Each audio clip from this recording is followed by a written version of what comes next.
a Heroes Welcome podcast.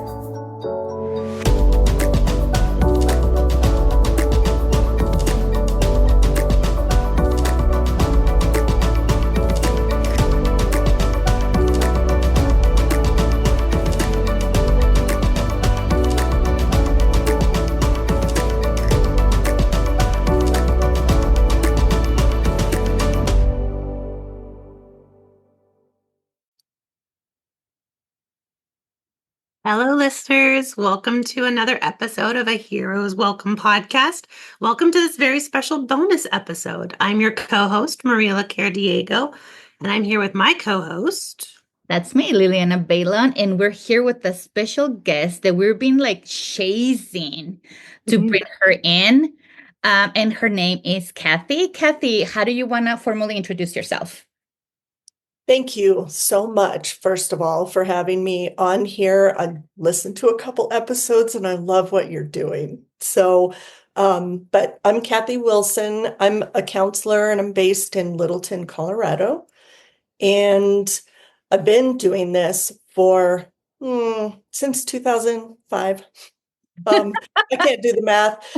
And in the past 7 to 8 years, I have developed this specialty in the area of professional wills and created a workshop first for colleagues and then wrote a book on the topic that's called One Last Act. And then I created an online course that does very much what the workshops did, which is walk you through the process of filling out this document, because I have a free template that comes with it, and walks you through it. The whole reason I did it was to make it easier because most of us don't get this done, and we should. So that's how I met Cathy. I am a LMFT, same as Maria. And when I heard about Cathy doing this, I signed up for her workshop. And then as I was filling it out, I realized that as an MFT, I needed to have an MFT. And then because I'm bilingual and most of my clients speak Spanish, I realized that I needed someone who speaks Spanish. So Cathy helped me organize all of this and found 2 individuals for me that keep on giving when I kick the bucket. They will take over. But anyways, so that's what we want to talk about today, professional wills. How many of you out there listening have heard either in your master's program or in any training that you have gone independently of the credential that you have to have a professional will? So why don't we start with that? Cathy, how did you started with the idea of the professional will and how that works? Right. So I personally do not recall it being part of my grad program at all. Nope. I have no memory of that. And granted, it was a while ago, but when I first learned of needing to have a professional will, it was around about 2014 or so. And I learned that in a consultation group. Someone brought it up and I said, what's that? Right? I just had no idea, and then understood quickly the importance of it. And I still procrastinated getting that done. That was a pretty difficult process. But then in 2017, a close colleague passed away. And another colleague and and her name is Denya. Denya and I had to step in and just kind of figure it out, flying by the seat of our pants, trying to prioritize the most important piece, which was first notifying clients, because by the time we knew, he had already had 5 or 6 people come to his office, wait a while. He didn't show and they left, and they didn't know why. So, and that was pretty painful for quite a few of his clients. It still didn't quite motivate me enough to actually sit down and do it, even though it was a painful process without it. And then September of the following year, lost another colleague, and that's what did it for me. Again, same kind of situation where people were finding out on Facebook, and it was just really difficult. for many, many of her clients and colleagues. Yeah. And so that was the catalyst to where I finally got my own done, and it was so difficult to find the information I needed. Mhm. That's where the workshops were born and the whole process started. Yeah, I appreciate your honesty in how you got to where you are, because yeah, I mean, we've unfortunately all of us, right, we have been touched, even just on the periphery of like someone passing in our profession, and we kind of know about the fallout, but it's never been enough to be like, okay, we should actually do something about this. Mm-hmm. And I was sharing before we hit record, I've been on this search for like 2+ years. I'm like, I can't find what I'm looking for. I Mm-hmm. think, and part of the little talk that we've done so far is like, oh, I was looking in all the wrong places possibly and looking for something that I didn't need or didn't exist. Um, so I think this is really, really important, and it has been really difficult. This is not an easy thing to just find someone who can help walk you through this process until Absolutely. Liliana introduced me to you. Yeah. Yeah. And that is really the beauty of the workshops, the book, and now the online course is it what I do first in that is walk you through the decisions that you need to make and the things to consider so you can start that part and get the information pulled together that you need. Mhm. And then I walk you through the template to fill it out and put things where they belong. You can also do that with an attorney in reality, but an attorney can't make those decisions for you. And that is the part that I haven't found another course or book or anything that talks about those pieces. Mm-mm. So, No. No, yeah, there's not. yeah. So yeah, when I took Cathy's workshop, I literally went to her location. We fill it out, and then I walk away, and she notarized it for me. So like I walk away, but in the decisions that she's talking about is depending on your credential, you may have a specific requirements. As I mentioned before, as an MFT, we are required to have an MFT.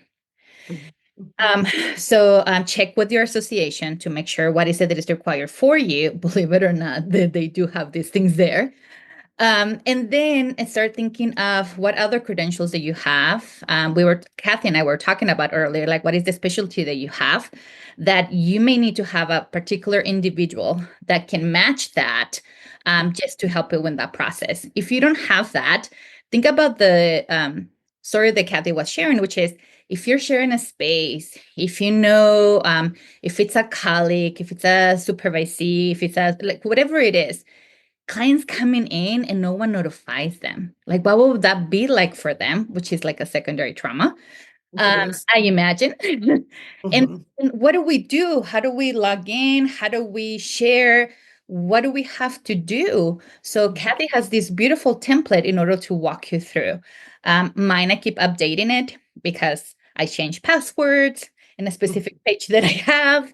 Mhm. I changed, so I have that and then instructions that I have in order for if something happens to me, my husband knows where to go click, what is the person that they need to contact, and then give that person, by the way, my two people, the way that I encounter them, I don't think I shared this with you, Cathy, is I call Mhm. them and say, do you want the gift? Then keep on giving. And they started laughing. And I said, because there's a lot of giving there. Um, Right. you get to decide what kind of giving, but it's a lot of giving. Um, Mhm. so I contact them and I said, if something happens to me, will you be willing to take over, notify? You get to decide, you get to offer to clients if they want to work with you. You get to do all of this. Mhm. And for me, both of them automatically said yes. So I was like, and I can do that for you. Like, just let me know. And then they got a copy of my will so that they know exactly what to do and what to expect. So what else? Do you have any questions, Maria, for Cathy, or what else should we share, Cathy? Because like this is huge. Again, I've been in the field for too many years. Also, I don't want to do the math. But neither either my licensure or my credentials have ever talked about this. Right. Mm-mm. No, I Right. think I've heard of it like in passing, in consultations, generally after something tragic has happened in the community, right? Mhm. But it should be part of like the beginning process, right? Of having a practice. And I'm thinking, do I have one for my clinical practice? Do I have one for the group practice? Do I have to have another for like the nonprofit we've just launched? Like, I know it's necessary, and I can only imagine how helpful it is for when we're in our own grief and loss state, right? These are people we are going to be connected to and that we have a connection to. So, if something happens, having a template to be like, okay, here's step by step, these are what I need to do, just sounds like so necessary, but also just so relieving in that moment. Absolutely, it is. And I agree. The grief that you feel because this was a friend, not, frequently it's not just a colleague, it's Yeah. someone you cared about and had become close with. And that's not always the case, but when it is, that grief is very much in the way. And so to have a guide to help you find the person's calendar, to, help you find where do they keep their clients' contact information, Right. those kind of things, instead of scrambling while you're crying, while Yeah. you're, having a hard time accepting that this happened yourself. Right. And so having that guide make it easier also helps you be present for the clients that you need to notify, because that also brings up your own grief. Oh, yeah. Yeah, I Mhm. can only imagine. Yeah. So it sounds like one starting point is to really give consideration to who you have in your circle as possible contacts, and possible links. What else is a big consideration for clinicians as they start looking at this process? I would say that a big consideration is one of the roadblocks that keeps us from doing it. So one of the roadblocks that's minor, and I can just mention it and we all get it, is procrastination. There's no hard and fast deadline on this, at least not that we are aware of, because we don't know the future. Sure. And so, right. And so we procrastinate it because there isn't anything pressing for us to get it done. But the big roadblock for many of us is having to contemplate our own death, because embedded in all of this process is this idea that we're all mortals. We're all going to die. And for some of us, picturing what happens afterwards is so difficult. And this didn't happen in the workshop you attended, Liliana, but I had a few people over the year or so that I guess I was doing that 2 years before the pandemic. And I had a few people just say, you know what? I can't do this right now. I'm going to go and, maybe I'll attend a workshop in the future when I feel more prepared to think about my own death. And so, I appreciate that perspective, because Liliana and I and our listeners know, if you've listened to at least one of our episodes, like, we deal with chronic illness. And so I think we are constantly thinking about death and what happens when we are no longer around, perhaps more so than those not struggling with a daily reminder that we are very much mortal, and that our time here is precious and limited. absolutely. And it isn't, the purpose of a professional will is for more than if we suddenly die. It's also for, if you have a chronic illness, you've been thinking about this. If you get ill enough that you can't work and you are really not able to call your clients and let them know and get them referred, you need someone to step in and do that for you in that event as well. And a topic that came up in a Facebook group recently was the idea of an extended absence. So someone who takes a sabbatical and they're out of the country, reaching them is difficult, and they certainly can't get to their records from there. And so there's a need to have someone to step in then. And so a professional will can actually serve so many purposes in that respect. So I appreciate you bringing up chronic illness, because that's important too. Yeah. And I mean, it's definitely on Liliana's and I's radar and something that we talk about quite often. And we also know, especially in this day and age, there are so many new things that come out and can suddenly, we were talking in another group recently about the effects of long COVID and cognitive abilities and how, we were processing about a local clinician ourselves who, suddenly struggled with cognitive awareness and like wasn't able to make some of those decisions. It was a short-term process for them, but it was really like who can we get to step in and contact clients and contact, return emails or whatever the case might be and alert those that need to know that it's going to be a minute before she can get back to them. Right. Absolutely. So the idea of this bonus podcast is for all of you who are listening and start thinking, one, who do you want to give this gift of being stressed and coming? No, I'm just kidding. Who do you want to give this gift? And then two, can we put this in order? No one wants to see this. Again, if you have listened to us, you know that Maria and I talk about this, not because we're looking forward to kicking the butt, but because we want to make sure that we're prepared. The same way that we have a will, that we have, like, we wanted to do it in the professional side. What will that be? Especially if you're working with kids. Yes. For all of you play therapists out there, if something happens to you, can you imagine the kiddos come in for a session? And if we don't prepare a script or something for the other one to share with the families, like that can be traumatic by himself. By the way, for all of you who are listening, that's my line. Every time that I go to the doctor, I was like, I work with kids. Help me get better. This is what's happening. And it's funny, but it's not. I need to be emotionally prepared of how.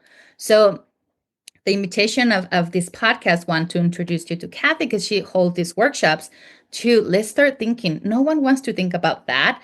Here in the United States, we have, and I say here because other countries are different, but here in the United States, we have this mentality of there's a pregnancy, we prepare, we celebrate. We graduate, hopefully you celebrated. Right. You got your license, hopefully you also celebrated.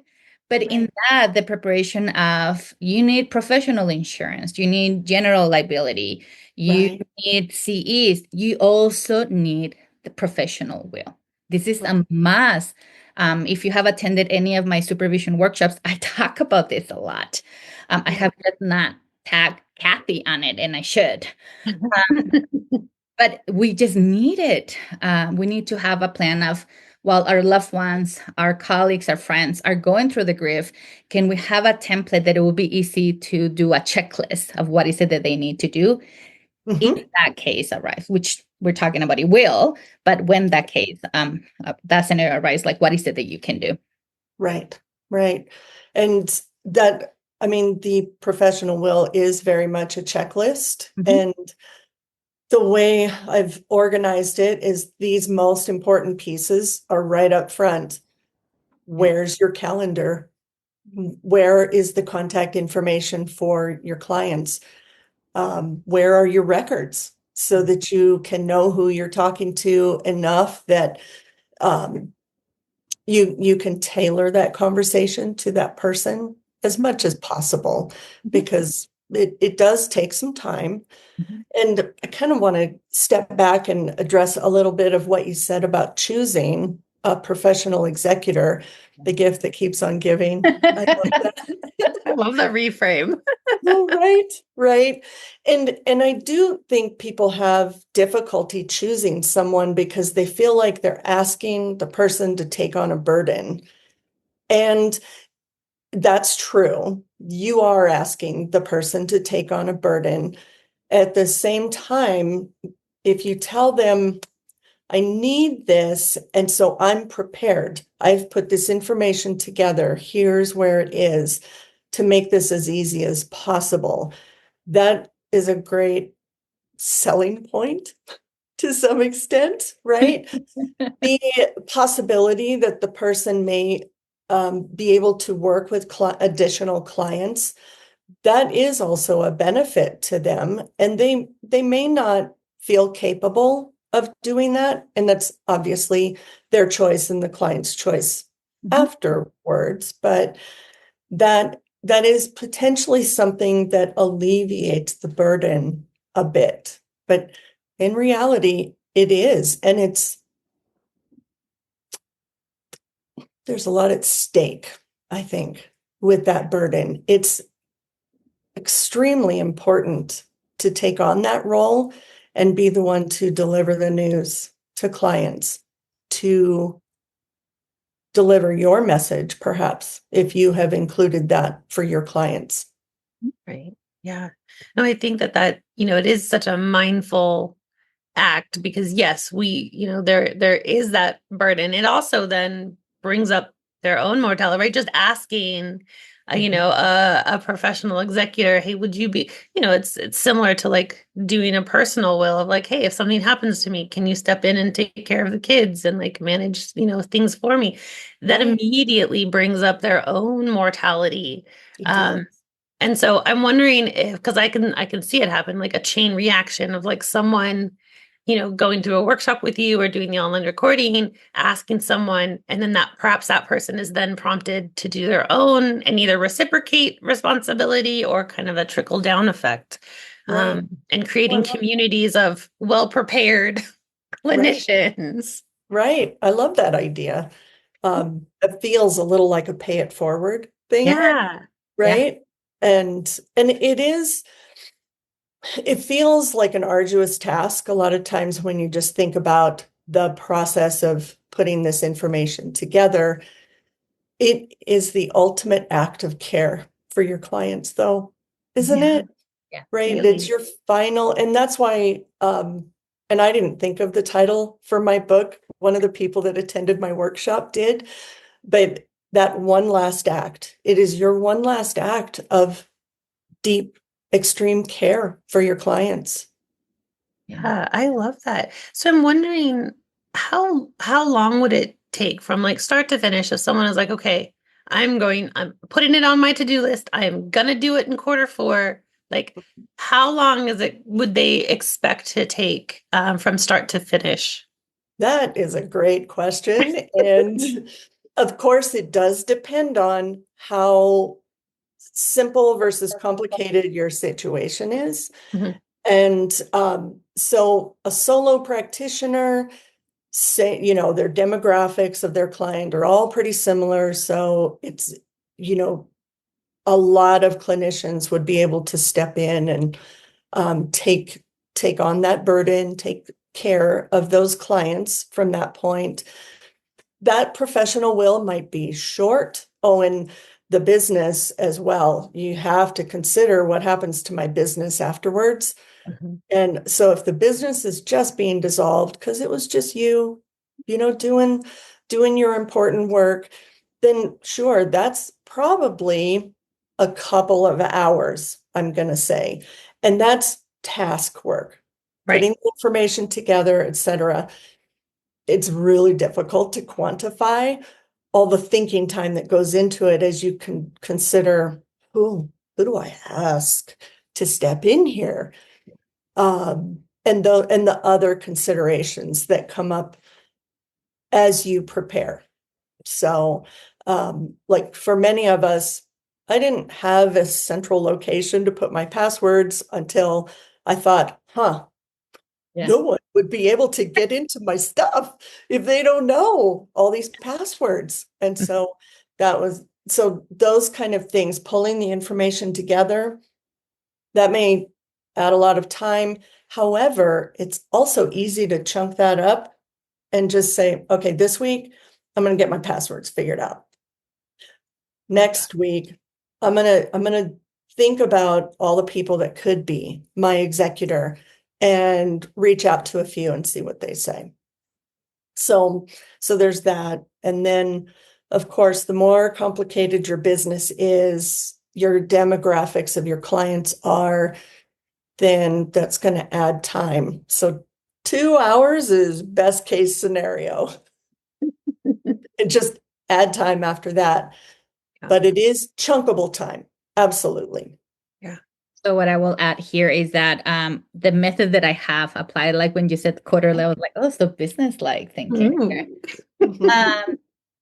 But every year I use simple practice as I will share that. So every year I go and duplicate, for example, the disclosure statement, and then I add the year, and then I send it to everyone in case if I change something in my credentials or just as a standard practice.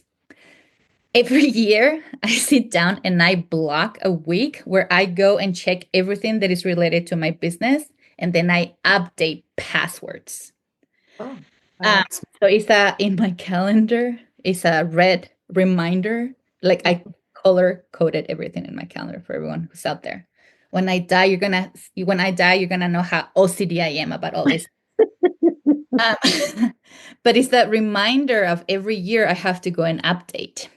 Mm. And then I have a folder in my system with very limited information for my hubby to get in and just contact those people.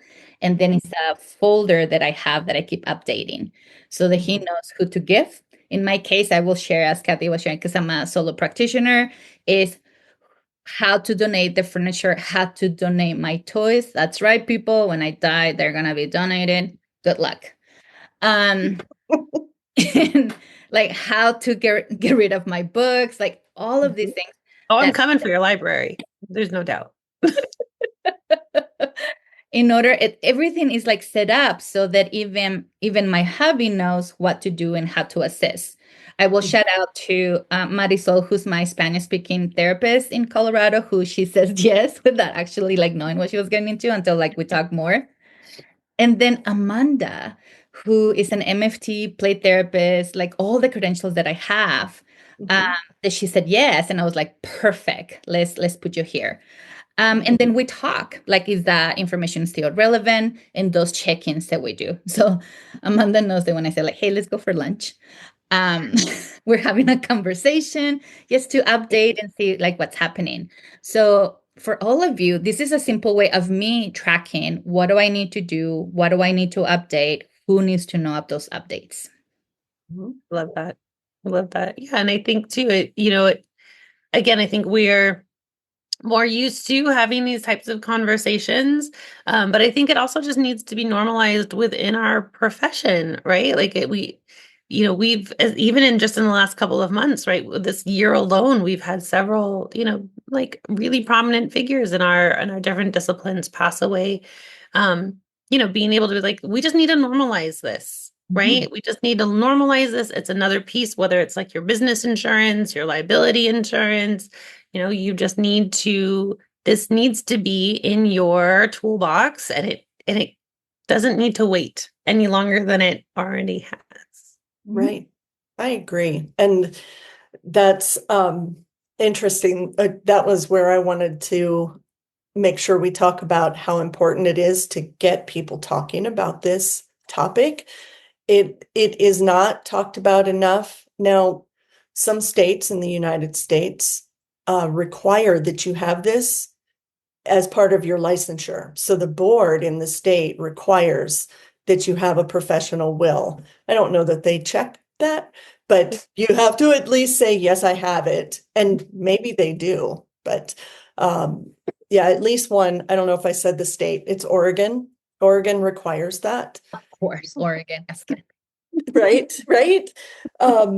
But it's not talked about very frequently. I see conversations pop up on Facebook every once in a while, and I'll join in and add my 2 cents. I have a lot more than 2 cents to share with people about this topic, but I'll make a comment to address whatever question someone has. And so the word spreads little by little, but it is apparently a difficult topic for many of us to contemplate. Yeah. So Again, like it's not that we want to go to this dark side and for all of you to start thinking about it, but I love that the one last act. Can we actually talk when we're talking about care of ourselves and care of our clients? That's less worry that you have, even though when you passed away, like who cares you're dead, but that's the last care. I'm never gonna stop being this playful. But like, how do you take care of that? And Cathy is providing us a simple way of thinking about this, making community about it, Mhm. so that Right. we don't feel lonely. And when Maria was talking about, okay, so do I need one for my agency? Do we need one for my nonprofit? The answer is yes to all of that. We need Right. preparation. Mhm. So start contemplating. We will add to the podcast Cathy's information, website, email, and workshops that she has for you to contact her, and let's just make it easy. Let's talk about this the same way that we talk about CEs, the Mhm. same way that we talk about credentials, the same way that we talk about, whatever it is in our field. Let's talk about how we're going to prepare for the one last act. Yes. Oh, I love that. You said that perfectly. Thank you. Yeah. And And I she, think this episode I out of myself. was going to say she has her moments, and then she has moments where she forgets we're recording. But Cathy, I just want to say thank you for taking your own experiences and turning it into such a teachable moment, Mm. and being willing to like share this information with the rest of our professions. Because, as I said before, I can't even find an attorney in my area who has a specialty or any experience in mental health that's willing to talk about walking me through this process. Right. So yeah, I'm hoping that I'm going to be signing up for as soon as we are finished. But I'm hoping that we funnel a lot more people your way, because I think I can just imagine being on the other side and having this done, just feeling the sense of like security and release, Mhm. instead of it being like one more thing on that never ending to-do list. Right. Right. And speaking of attorneys, Julie Jacobs is a Colorado attorney, and she worked so closely with me in preparing the workshops to begin with, and then the book, and then the online workshop as well. And she was invaluable in that process. But um, if you have the decisions made, and you want, say you don't want to fill this all out and you want to have an attorney just do it for you, you still have to make those decisions, right? And so you can go to your attorney with the decisions all made. And I have also had one person tell me that when they took my template to their attorney, they said, this is pretty complete. I'm not sure Yeah. that I need to add anything to this. Nice. And that was really awesome to hear that kind of endorsement, from an attorney in a different state entirely from us. So the workshop does really help with that as well. It's really the how, Mhm. but, Mhm. walking you through exactly, how you make these decisions and what your options might be as well. And yeah, that's it. Yeah. That's it. So simple. Such an important topic. Yeah, I am making it sound so simple, and I know it's It not. is. No, honestly, it was for me. Um, Mhm. yeah, you have no idea. I was able to get all that information. It took me a couple of hours, like you mentioned, mainly Mhm. because I was on the phone quite a bit and I talk on the phone quite a bit. Right. But then once I went with you, like it was all in, I Mhm. printed it, and then you notarized it for me. Like it was so easy to Yeah. do. And Right. I think it is simple when you know what you need to know, right? It feels really big and scary when you don't know, Mhm. right? You know there's this thing you need, but you can't seem to find the support or clear answers, and Google can only get you so far. But So true. but I think, you've presented it in such a way that makes it easy and clear and step by step, so that it doesn't have to be so scary. It does feel doable, even in bite-sized chunk pieces. Right. Then to have this, a result that not only do you feel good about, but you've had outside endorsement going like, no, this is solid. And you would be, well taken care of if this is what you have for the people who are going to be your executors. Absolutely. And you alluded to something that is a thing for me throughout my life. I really dislike the idea of what do I not know that I don't know? Yeah. Yes. It can stall me out immediately. This idea of how much don't I know here to do? And that is, this workshop absolutely addresses that. It covers more topics than any one person is going to need. And so, there's parts you can skip over. If you don't have a group practice, you can skip that part, right? But it covers many, many topics, as I've been doing this the past, oh my goodness, 6 years now, almost 7. Um, and and I've, gathered all of this information. So for other people that have that thing like I do, then it can alleviate that. Yeah. You're considering all the possibilities. Yeah. Yeah. Thank you, Cathy, for coming and sharing your wisdom. Listeners, please reach out to Cathy. Be prepared. If you want to get her book, The One Last Act, get it. But definitely attend to her workshop. Please be prepared. Let's all be prepared so that our clients have a different experience when you kick the bucket. That was a great ending. Oh, thank you both. I appreciate you having me here so much. This has been a great conversation. I've had a good time with that too. Thank you, Cathy. Yeah, and we'll keep you in the loop. We'll drop all of her information below. And until next time, listeners, thanks. Take good care of you.